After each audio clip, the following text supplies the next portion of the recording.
fun. Paimon even dreamt of making the film last night. If Paimon remembers right, we're meeting at Hotel de Boer. Let's get going! Ayaka! Yoimiya! You're already here! Good morning. Xavier said yesterday afternoon went well. Yeah, and how about you, Ayaka? What were you up to yesterday? After we split up, Ayato went to see Udex Nervillette at the Palais Mermonia. I was originally thinking of going with him, but he said he could manage it himself. He told me to go see the sights around Fontaine and to enjoy the local culture. So I rode the aquabus with Yoimiya and visited the Opera House on Aranias Island. Yeah, you wouldn't believe what we saw there! 2 mechanical puppets that were dancing together! You've already seen them, right? Yeah, those two! Amazing, aren't they? We sat and watched for quite a while. It was mesmerizing. Like we could keep watching them forever. Oh, it was the same for us the first time we saw them, too! Afterwards, we went swimming at the beach! Well, diving, to be exact. It was the first time I ever breathed underwater! I held Ayaka's hand and we counted down together.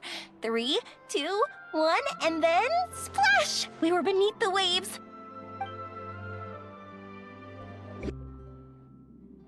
At first, I didn't dare to open my mouth. But once I couldn't hold my breath any longer, I decided to take a big breath in. Turns out the water wasn't as salty as I imagined. It didn't really taste like anything at all. Before I knew it, I was breathing like normal down there. It was an amazing feeling. Ayaka said I was too nervous and needed to loosen my grip. She got used to everything way faster than I did. I knew that the Traveler could do it, so I had no doubt we could do it too. That helped me feel at ease as soon as we dove in. The underwater world in Fontaine truly is beautiful. I love seeing the romaritime flowers blossoming underwater, like little candles lighting up the streets at night. Yeah, and there were so many creatures that we've never seen in Inazuma. Like those fish that shimmer like a sword blade. Whoosh! Oh, and those big fish that call when they see people. Ooh. Oh, you mean Hunter's Rays and Blubber Beasts. I just love the name Blubber Beast. Just wait till Pops and the others hear about this. They probably won't believe a word I say. Yoimiya was down there for quite a while. It was dark before we finally rode the aquabus back to the city. I figured she'd want to sleep in today. Yeah, even I was worried I wouldn't be able to get up. I still felt like I was drifting in the waves when I went to sleep last night. But as soon as I woke up today, I remembered that we'd all be shooting a film together, and I was ready to go. Speaking of the film, where's everybody else? My brother and Xavier were speaking to the restaurant owner about using the place as a filming location. They should be here soon. As for the others, We're here. Please excuse my tardiness. I just finished the Special Patrol's 6-mile morning jog. Wait, 6 miles? I'm so tired. I heard you all chatting, so I decided to come down. I sure could use some of that endless energy everyone else has. Good morning, everyone. Morning. Can someone fetch me a cup of coffee? More milk, hold the sugar. Sure, I'd be happy to do that for you. No, you can't go anywhere. Please, have a seat over here so I can get started on your makeup. The last thing I want is coffee stains on my costumes. I can get the coffee. It's the perfect job for an assistant.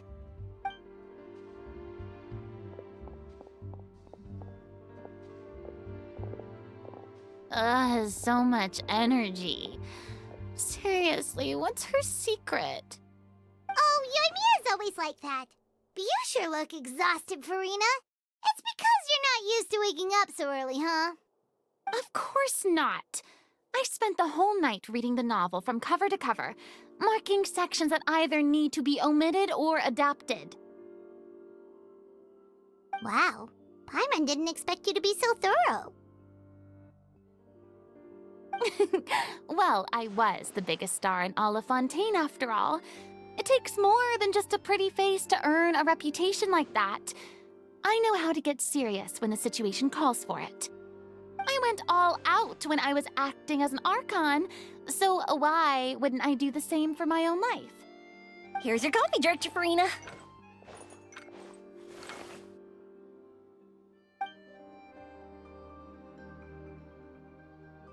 Oh, thank you. The sound of being called director and the aroma of coffee feels almost as refreshing as hearing the birds chirping in the morning. Ah, it seems everyone has managed to arrive on time. We've reached an agreement with the restaurant owner. We are free to use the second floor to shoot our film. Really? That's great! He is really looking forward to our film, and hopes that providing his restaurant as a filming location will attract more customers. Well then, Mr. Xavier, I'll leave the rest to you. Okay, thanks. First, I'd like to introduce our new members. This is our prop manager, Veronique. She'll be in charge of all the film's props and items. And this is Bonneau, our lighting technician. He'll be in charge of lighting and illumination to set up each scene's atmosphere.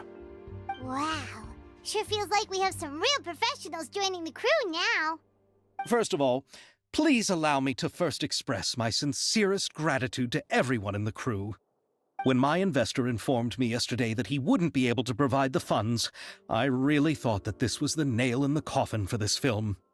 I had no idea that I'd find so many people willing to help me on such short notice. Thank you. Thank you all from the bottom of my heart. No need to be so cordial, Mr. Xavier. We're all honored to be a part of this. Your works made a profound impression on me when I saw them back in Inazuma. I am sure that someday, this film will be remembered as a prime example of cultural exchange between Fontaine and Inazuma. Yes, the story is the reason I agreed to join. I can't bear to even imagine what this film would look like without the very best director. Anyway, I would like to make a promise to everyone that as the producer of this film, I'll do whatever I can to ensure that everything goes as smoothly as possible. This is not just my film. It also embodies the thoughts and feelings of every person here, as well as the endless effort we are about to pour into it. So, without further ado, the Two Musketeers will officially begin filming now! You may take it from here, Director Farina. All right, listen up, everyone. The first scene takes place when the two young musketeers are living at the Baron's home, still unaware of all that is about to happen to them. We'll need props and lighting to set the scene. Our lead actors can go get their makeup done, and extras, please take this time to go over your positions. Whoa, seems Farina's really kicking things into gear as the director. Is everyone clear? I don't want anyone traipsing around the set like umbrella finches. All right, cameras will start rolling as soon as the set is ready. Let's make a film that'll make some serious waves in Fontaine. Not the kind of waves that drown people. I mean, the good kind of waves. Seems like she's still a bit traumatized by that. Anyway, let's go see if there's anything we can do to help.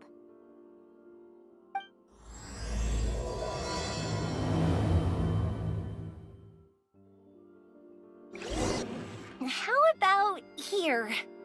A little more to the left. You got it. Hey, Yoimiya, do you need a hand? No, I'm fine. You know, doing the lighting is kind of like designing a fireworks show. It's interesting to imagine what kind of atmosphere the lights will create. I heard that the Traveler will be operating the camera and Paimon will be the clapper loader, right? Those roles are just perfect for the two of you. Really? Is that because it'll be easy for Paimon to hold the clapperboard while flying? Well, sure, there's that, but that's not exactly what I meant. I just think that after all your journeys together, you two must have developed a super close bond and just naturally know how to work with each other. If I'm not mistaken, the director will want the cameras rolling as soon as the clapperboard goes clack. Oh, I see! It's amazing to see the magic behind filmmaking. Yoimiya, we need lights over there, too. Oh, on it! I've got to get back to work. Chat with you later. Oh, it's exciting to see so many people working together to bring the film to life. Seems like Yoimiya's really getting into it. But she was right. We do have a super close bond, don't we? Paimon's really happy to hear that.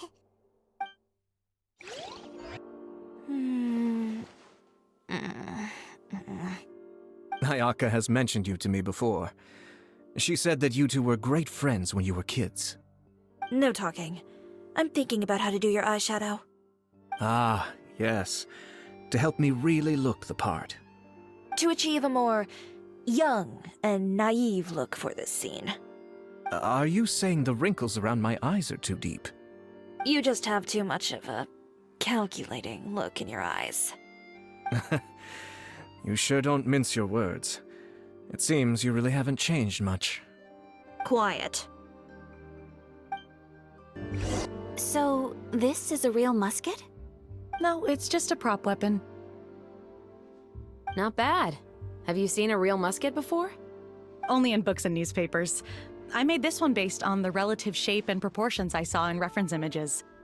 When we're filming, some special gunpowder will be applied around the muzzle, which will help create the flash and smoke effects of a real gun being fired. Which means it'll be up to the actors to portray the recoil. That's right. The sound effects for gunshots will also be added in post-production. Thank you, Veronique. I think I know where to start now. However, the musket's gears and firing pin could still use some work. Adding some wear on the metallic components will make them appear more realistic. Also, be sure to rub the muskets with some oil each time before we start shooting. That'll give the impression that the firearms have been well maintained. Good point. You seem to know a lot, Miss Chevres. I assume you use these types of firearms on a regular basis? Yes, I perform routine maintenance on my weapons every day. Just like we as people need to eat and sleep, muskets need to be cleaned and maintained. I also perform similar care for my sword every day, and familiarize myself with its shape and weight, to the point where it feels like a natural extension of my body. Yes, this way, our weapons will never betray us in the heat of battle. Yes, well said. It seems we have the same philosophy on this topic. Oh, sounds like they found a common interest to talk about. Though these props differ from the muskets I use, I can still give you some pointers. Good. I look forward to your instruction. First and foremost, never point the weapon at anyone, regardless of whether it's a real or prop weapon or whether you're holding it or it's on the table. This holds for any time when you're not actively engaging an enemy. Okay, understood. When aiming the musket, extend your arm so that it's level with your shoulder, and use your eye to look down the weapon's sights. Like this? Not bad. Now, try saying your lines. This is the end of the road for you. Good. Now turn your body a little. That way, you'll give your enemy less of a target to work with. And relax your shoulders. Here, allow me to demonstrate. This is the end of the road for you. Huh. Excuse me, Miss Chiori. Director Farina, there's something I wish to discuss with you. Oh? What is it? Like this? Yes, much better. What do you think? I do see your point. But are you sure you wish to do this? I believe it would be most fitting. Well, if you insist. All right, I understand. Miss Ayaka, Miss Chevres, Could the two of you please come over here? Huh?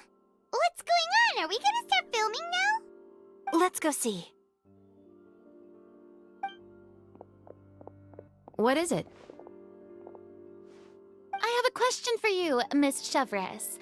Would you be willing to play the role of a musketeer? What? To clarify, I would like to turn over my role to Miss Chevres. But, brother... Don't worry, Ayaka. I actually view this as a good thing. I was becoming troubled trying to set aside some time to speak to the staff at the Palais Mermonia. I would like to have some conversations about the cultural exchange between our two countries, and I've heard that the bureaucratic process here can get rather complicated. Now, I will be able to focus on my work. Besides, you also know that I'm not really one for public performances. Are you really sure? From a director's point of view, I also felt like the relationship between the two musketeers in the original story could be improved. The older brother in the story plays the lead role with his overbearing character, but this causes his character to overshadow that of his sister, and the theme of the two supporting and relying on each other isn't conveyed very well. But if we were to change the siblings to two sisters of a similar age, then that aspect of the story might come through more clearly. Also, I've seen you instructing Ayaka. That cold and dignified personality is exactly what we need for the older musketeer. Of course, even with all these insights, the decision should still be made by Miss Chevres. Chevres mentioned that she really likes the story, right? Paimon bets that she'll take the role. All right, I'll take the role. Good. It's decided then. I'll get started on making edits to the script. We'll also need to make some immediate adjustments to the lighting, props, and costumes. I have a feeling that our adaptation will be even better than the original story. You're doing a great favor for me, Miss Chevres. You have my gratitude. Don't mention it. I like this character, so if anything, I should be the one thanking you. Well, since my brother is the one who brought up the idea, I suppose there's no need to worry. Let's go, Miss Chevres. I look forward to working with you. Please, just call me Chevres.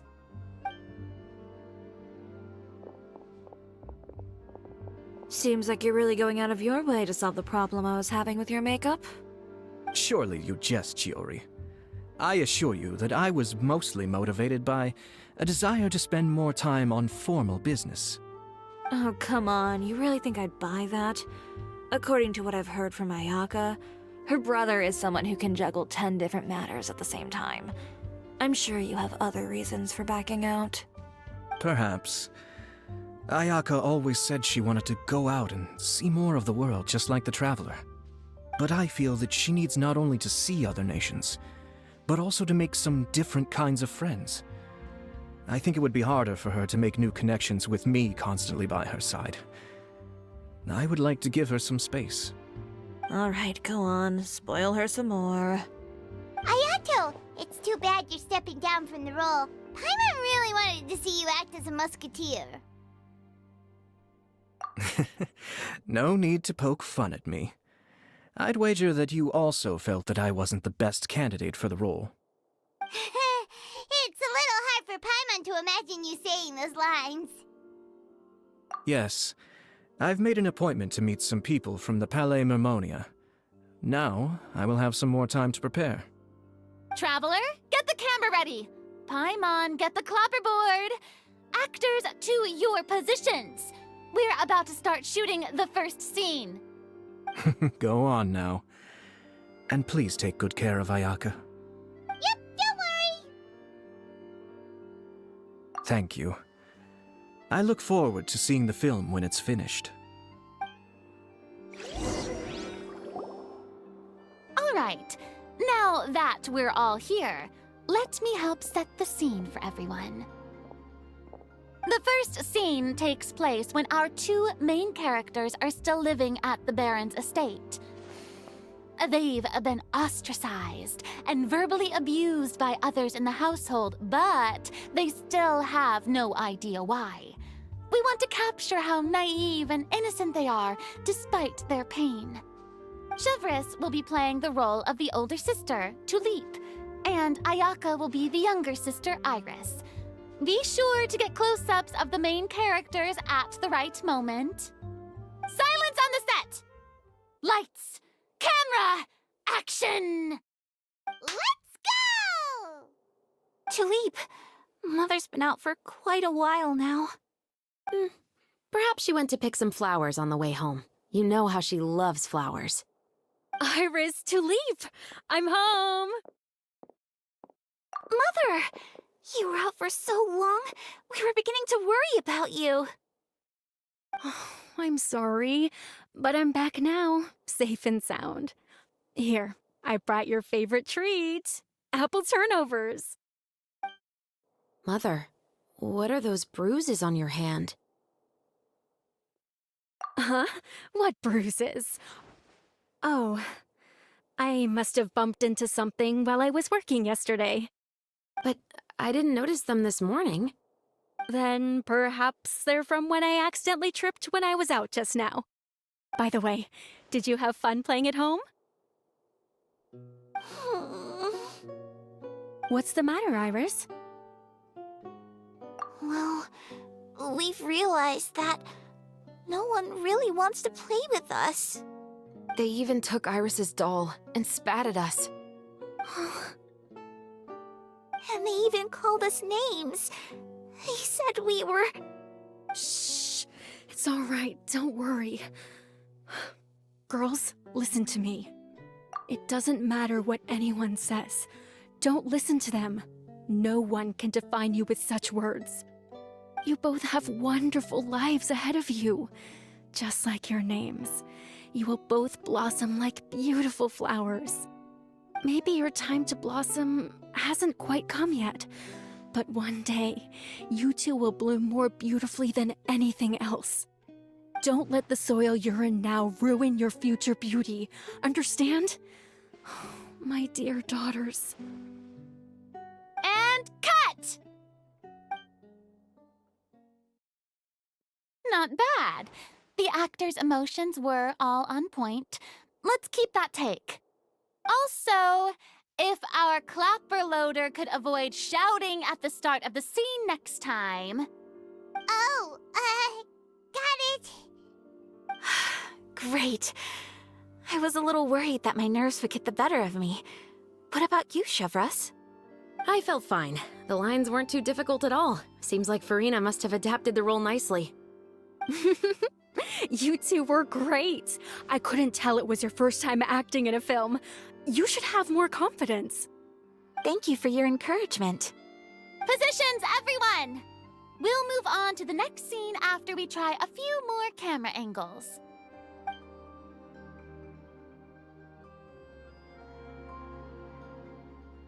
This scene is when our two characters return home, only to discover their mother has been murdered. Ready? Lights! Camera! Action! Mother, we're back. Mother?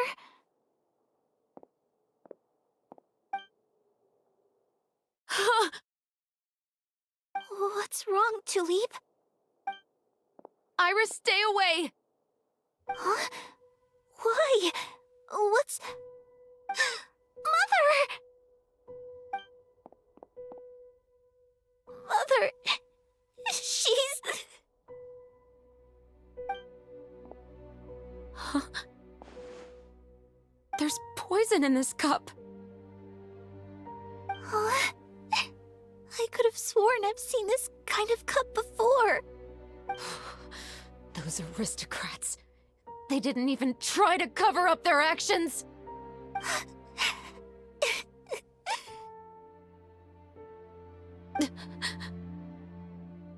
Iris, we need to leave this place. Leave? But now that Mother is gone, where can we even go? Anywhere. All I know is that we can't stay in this house. But are we just going to let them get away with this? We'll have our revenge, I promise you. Just not right now.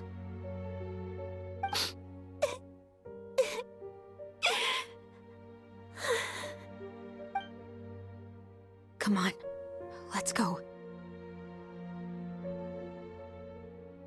No, wait. We can't just leave Mother here like this. At least let me leave this rose with her. That's why we went out in the first place. To buy her this flower. All right. Goodbye, Mother. We'll avenge you. Someday. And cut! Beautiful! Great performance! Oh my, you're so amazing, Ayaka! And were those real tears I saw? How did you do it? I was surprised too. Thank you for the kind compliments. Actually, as soon as Director Farina said action, I told myself not to think about anything. I just felt the weight of the moment and became the character. It's quite similar to practicing the art of the sword. You clear your mind and focus only on what's happening in front of you. Ayaka's performance was amazing. Have I discovered an acting prodigy? Pipe down, everyone! We need to move on to the next scene!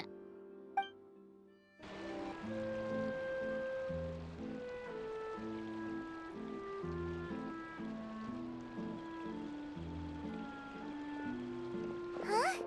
Are we done already? But Paimon wants to keep playing with the clapperboard. How do you feel, Traveler? Is your arm sore from holding the camera all day? Good work, you two. You too, Shivers. You were quite the actress today. I've read this novel many times before. I have a good grasp of my character's mindset. Anyway, do you remember my request from yesterday? Oh, right! We were having so much fun that Paimon nearly forgot! You have a case where the murders seem really similar to the cases in the novel, right? So, how are they similar exactly? In the story, the main characters grow up to become two musketeers, always using their guns to carry out their revenge. And on each of the victims, they place a rainbow rose as a signal that they've returned. Yes, that's correct. We found rainbow roses just like in the novel. Seems like you're connecting the dots now. Oh, that does sound pretty concerning. Especially after seeing the script today. Ooh, now Paimon can't stop wondering what kind of ulterior motive the murderer might have. What do you think, Traveler? You're smart. Paimon wants to hear your thoughts. Good. On behalf of Fontaine's Special Security and Surveillance Patrol, thank you for your dedication to justice. There's no time to lose. We should start investigating right away. Follow me. Huh? Right now? But we just got done filming all day. Paimon's so tired. The most valuable intel always comes after nightfall. They are like small, remote islands in the middle of the sea. If you don't stay vigilant, you will pass right by them in the fog. That's how one of my favorite books always puts it, at least. So, where are we going right now? Let's start by checking out some workshops that sell mechanical components. If the culprit is making their own weapons, it's very likely that they'll visit those sort of places. Welcome to Le Show's Clockwork Workshop. How can I help you? Hello. I'd like to know if anyone has purchased some special components lately. Special components? Sorry, could you be more specific? I mean the kind of components that aren't typically used for clockwork toys, but for firearms. Huh? For firearms? No, we don't sell those sort of things here. Don't misunderstand. I'm not here to cause any trouble. We are merely investigating a case, and we're hoping that you could cooperate. Well, to be completely honest, I'm not even sure what kind of components that would entail. Has anyone ever purchased components here as an individual rather than on behalf of an organization? We have a lot of customers who buy toys, but those who buy components are all regular customers who buy in bulk on behalf of their organization. Is that so? I understand. Thank you for your cooperation. You're welcome. It's the least I can do. Oh, hey, Chevris. Run out of oil for your musket again?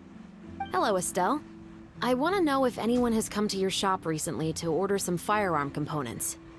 Oh, is this another case? Let me think. I don't think so. Some people have requested that I make some prop guns for the Fontanalia Film Festival, but I refused all of those requests. Oh? Why's that? Because there's no profit! I only make things here that can do some real heavy lifting. I don't have the energy to make some new molds just for the festival. Then has anybody come specifically looking for mechanical components? Well, I usually sell off my scrap to the Fleuve Cendre. I don't typically give them to one specific person. I understand. Thanks for your cooperation. Don't mention it. Always happy to have the Musketeers' patronage. Seems like we haven't found any leads to go off yet. Yeah, unfortunately. All right, let's head to Fleuve Cendre next. Huh? Are you sure? People might not be so thrilled to see the captain of the special patrol there. You think so, huh? Then I guess you don't know. Huh? Know what? That I grew up in Fleuve Cendre. Hello, I'd like to ask some questions. I don't know anything. Don't worry, I'm not here to arrest anybody. You say that now. It's the truth.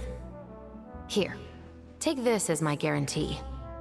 Wait, did Paimon just see what she thinks she saw? Is the captain of the special patrol bribing a citizen? Seems you're different from the other guards. What do you want to know? Have you heard anything related to muskets in Fleuve Cendre lately? Anything at all? Muskets, huh? All I know is that about 2 weeks ago, we started hearing some loud noises at night. So loud that it's been waking me up. Were they gunshots? Possibly. It's hard to tell around here. Someone's house collapsing, a pipe exploding somewhere, it's all the same. But the noises I'm talking about definitely happened after I fell asleep. Do you know where the noises were coming from? I don't remember clearly. Is it that you don't remember, or that you need to think about it some more? You tell me.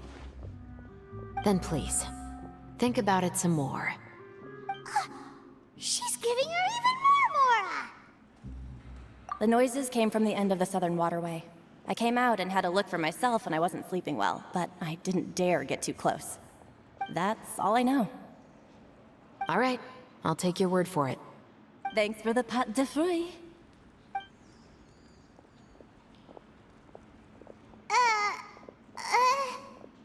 No need to be surprised. I grew up here, remember?